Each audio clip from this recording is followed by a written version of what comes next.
do this market making activity as per and as quickly as we can. So I think let's continue this discussion. Now let me turn to Mr. Reji Pillai. I think Reji is associated with at least 99% of the demand response pilots that have happened in the country. All right, and maybe globally also. I don't know. Sure, yeah. But Reji, over to you. Thanks.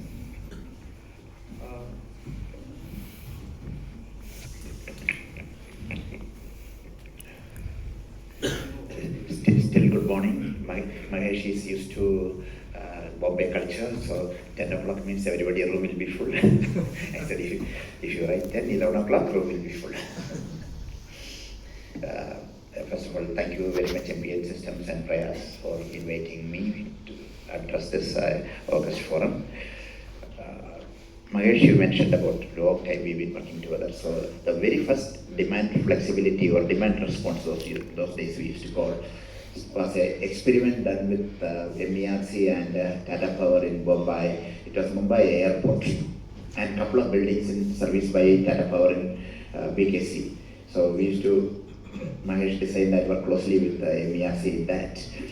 And they call up and tell them, tomorrow from 5 o'clock to 8 o'clock or from 6 o'clock to 9 o'clock we want 200 kilowatt load relief or 500 kilowatt load relief. So they have a 24-hour or at least 12-hour notice which they used to do. What airport used to do typically from 3 o'clock or 2 o'clock they reduce the temperature which normally runs at 24-25 degrees, they bring it down to 22 degrees centigrade, and when the load relief is to be given at 5 o'clock or 6 o'clock, shut off the compressor of the air conditioning. So it was done very beautifully, and on a monthly basis, how much load relief, MERC has defined some number, based on which how much megawatt load relief given, the building owners used to get a compensation, which was approved by that's the very first experiment which happened about 15, 16 years ago. So then, by the time ISGF came, I moved from IBM to ISGF, and we said that still there is a question mark whether the building owner will switch off or not. And I plan as a distribution company everything thinking that he will give me 500 kilowatt load relief, but he has some other priority which came in so he cannot do that. So that kind of programs are not scalable and dependable. It has to be rather the control should be with the DISCOM. Abhishek from his office should be able to switch off that 500 kilowatt of a building or 100 kilowatt of another building. So that when the debate was going on, and many things which happened in the West, but in India, USTDA agreed to fund a program by a company called Innovari. So they had an automated system, everything was proprietary, but in that time, 2012, 2013, that was also good. So BSCS Bombay, which is today AEML, so they have taken 7 buildings, they could achieve 2 megawatt of demand flexibility, which from BSCS office, they were able to switch on and switch off. There again, the same thing, they used to control the air conditioning temperature. The moment a building it goes to 27 degree, they give the load back to them, and another building they will switch off. So it was a very interesting experiment which happened, and 2 more projects partially or fully funded by USTDA and USAID, one in Calcutta with CAC, another one in 2014 or 15 in Bangalore with BESCOM. So those were bigger ones, some 5 megawatt, 8 megawatt and all that. So when the project was going on in Bangalore, Innovari went bankrupt in USA and none of those systems are supported. So that was the earliest experiment. Thereafter some behavioral experiment which was done by a company called O-Power, which is now part of Oracle Systems. So we always maintain that behavioral, yes, it's good. If it happens, it's good, but otherwise you can't depend on that. It has to be, DISCOM should have absolute control. Then only they can plan how they can service. So this is emerging. Traditionally DR, and we will come to demand flexibility later, DR evolved some 20 years ago or 15, 20 years ago when the scale of renewables started increasing. The initial days when the renewable used to cost $2 to $3 million per megawatt, no power system operator ever worried about it because nobody will invest into it. But in California, in Western Australia, a couple of geographies they have seen, despite the cost, it's going up. Then we are still able to manage thinking that I have spinning reserve. Those geographies, they operate spinning reserve at 10%. Here we operate spinning reserve at 5%. They never thought that if the California power system is 70,000 megawatt, so 7,000 megawatt they have spinning reserve. So Jalathur renewable nahi hoga. So I'm very confident in 2004, 2005. Then they realized, oh, it's still going up. They came out with the gas turbines. Every area control center put a gas turbine, but those gas turbines run only less than 100 hours in a year, 100 hours in a year, so there was no value for money. Then the next thing came was the demand response. So aggregators brought in, given money, they go and big buildings and big industries, they were doing it. Even 10 years down the line, the DR did not scale up beyond 10,000 megawatt in US, all of US. There are many players, but somehow or the other, there are many rich people. I want my swimming pool to be heated at 7 o'clock when you reach home, so I don't care, you charge 4x or 10x. From a car, I want to switch on the swimming pool heater. So it didn't work. So then, in California, particularly in 2013 or 14, the batteries were very expensive, but still 500 megawatt hour, which each of the three major IOUs, investor-owned utilities, PG&E, Claridges and FDG&E, they were given. So those projects came online somewhere around 2016, 17, those big megawatt scale BESS. Now, what we are seeing, not 10%, 50%, 70%, 80% of the capacity renewables are generating in many geographies. So we see several hours of surplus. So you heard the word which is used in this book and all the talk in Mahesh is demand flexibility, not just demand response. So we have come to a new regime of demand flexibility where not only you have to give a load relief, but you have to take energy and store it if possible, wherever it is possible. So it was first place where negative charge came was Los Angeles Water and Power Department. They commissioned a 500 megawatt offshore wind farm and commissioned it synchronized with the LAPWD grid. And many days in the winter, there is not much load. And a 500 megawatt system through a 380 kV line, you cannot switch on and switch off every day. Switch on and switch off doesn't happen. So they said, all the major building owners, you consume electricity in the night. Even if you don't want, switch all the systems on, we will pay you money for consuming it. The negative tariff came from Los Angeles sometime about 2016 or 17. Now there are many geographies where negative tariff in Europe, in UK, in many places. Here also we are experiencing 5 paise, 10 paise, 20 paise per kilowatt hour on many afternoons. So how consumers are becoming, the new term is flexumers.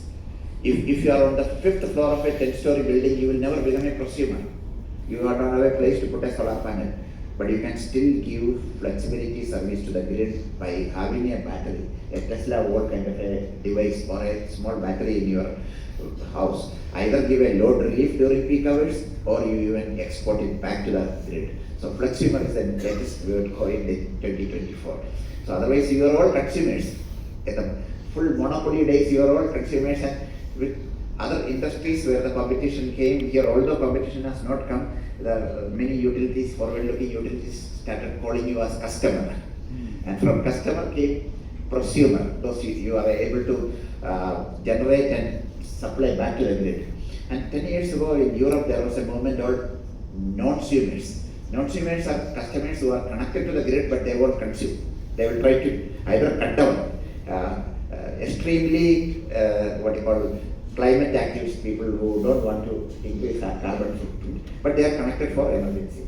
Or if they consume on a particular day, next day or next week, they will try to give it back to the grid. So not cheapers, but that term was coined by our friend FSR director and a couple of his co-authors. There was a big book also, but that didn't go much because people still need to consume electricity. So a lot of people say, I will not press my shut, I will trouble shut, I want to be environment friendly, but it didn't go much. But the new one, fleximer, I believe is going to be a major thing. There has to be appropriate regulations for consumer enablement.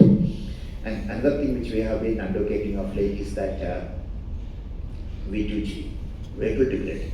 Vehicle to grid has been done in many geographies, hundreds of projects, and even US school bus electrification is being rolled out in a big way.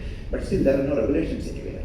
In many other states they have even stopped the school bus electrification where the the utility wanted to take the lead. They said, no, your license is only for electricity supply, not for electrifying the school bus and running the school buses. So why school buses? And I think we've been also advocating that here. School bus runs only 2 hours in the morning, 2 hours in the afternoon. The rest of the time, all peak hours is standing. And utility need maximum support during peak summer and peak winter when the schools are closed. 24/7 the bus is available with the megawatt hour scale batteries for supporting the grid. In case of a natural calamity or any such problem, the relief camps are again schools. And there again, the backup power you need. In a calamity, there is no grid power. So it's a very great win-win situation to do that. We've been talking about it here, not happened. But V20 experiment we have done, commissioned 4 vehicles, 4 Tata Nexon SUVs, electric SUVs. We retrofitted with bidirectional power modules and bidirectional chargers. 3 of them are with 3 private distribution companies in Delhi, 1 with the Renewable Energy Agency, another in Kerala. So those are working perfectly. Why this is important? Both rooftop solar and electric vehicles, both are connected to the low voltage grid. Both can complement each other. So when the large number of buildings in same feeder have rooftop solar, small variations in weather patterns or cloud movement, all on a sudden the generation goes down. So immediate support, the vehicles which are connected to that batteries can pump electricity back to it. And as I said, in the afternoon hours we have 10 paise, 20 paise or 60 paise power available in surplus that can be stored in the EV batteries, and during peak hours it can be given back. So we have been talking to the regulators. So Kerala is the first state which has come out with a V2G regulation in the whole world, nowhere else. And we have made a model regulation for V2G and presented it to the FOR, and they are considering it seriously. And many of you may know about it, P2P trading of rooftop solar energy on blockchain platform. We have done 3 experimental projects, and there are 4 states in India have regulations, which again no other part of the world has regulation. So Mahesh, your hard work, there's a DR regulations in Maharashtra, that's a great achievement. The first draft regulation issued by CERC in 2013. It was under debate until 2022 when finally they issued it, but that is only at the transmission level. Distribution, they have completely forgotten about it. I think 2024, AAA and GIC, they have done a demand DR potential assessment. So all these distribution systems which Abhishek talked about, the PM Sridhar and etc. Smart metering alone will not be able to enable a load relief or a storage and relieving kind of thing. You can only send price signals to them and motivate them to do that. That again, not a 100% reliable instrument for the discoms to manage. So what we have been of late talking about is that the DEMS platforms. There should be DEMS platforms, and MNRE and others should give grant for that. And we openly say in every forum, those who can afford a roof in India do not need a subsidy for a rooftop solar. And that should rather be part of the building construction loan. You don't need a subsidy. Subsidy should be moved to battery storage. Subsidy should be moved to the discoms for digital platforms for managing the distributed resources. And we are also very happy that with 2-3 years of hard work, we've been able to adopt smart inverter standards. Again, Abhishek been working with us right from the beginning. BAS issued IS 18968 2025 in January this year. That's adoption of IEEE 1547 2018 standards, smart inverters which can be remotely monitored and controlled. And we got this issue, MNRE, we told them to come out with, and CEA, come out with some regulations that from next year onwards, which 2026 onwards, all new DER connections will be through a smart inverter. So they wanted to see who are the OEMs, how much cost difference and all that. We bought one smart inverters. We did some test in UL lab in Bangalore. They couldn't complete everything with their entire software. So a couple of months ago, we shifted that to NICE, National Institute of Solar Energy in Gualapadi. So Ashi and a couple of other people were helping us in getting the testing completed, which has been done.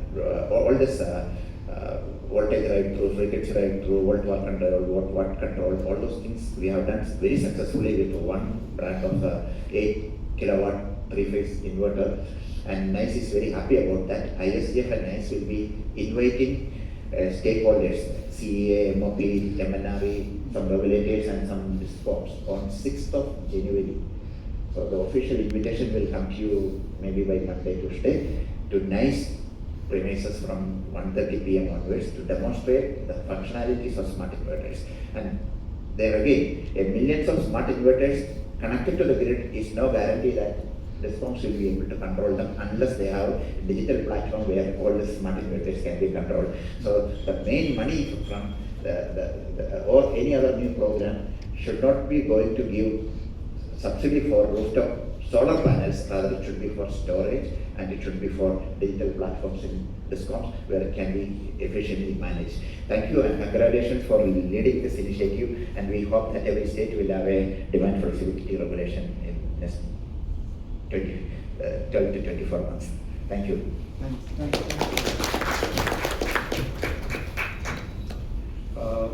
I think as expected, we already have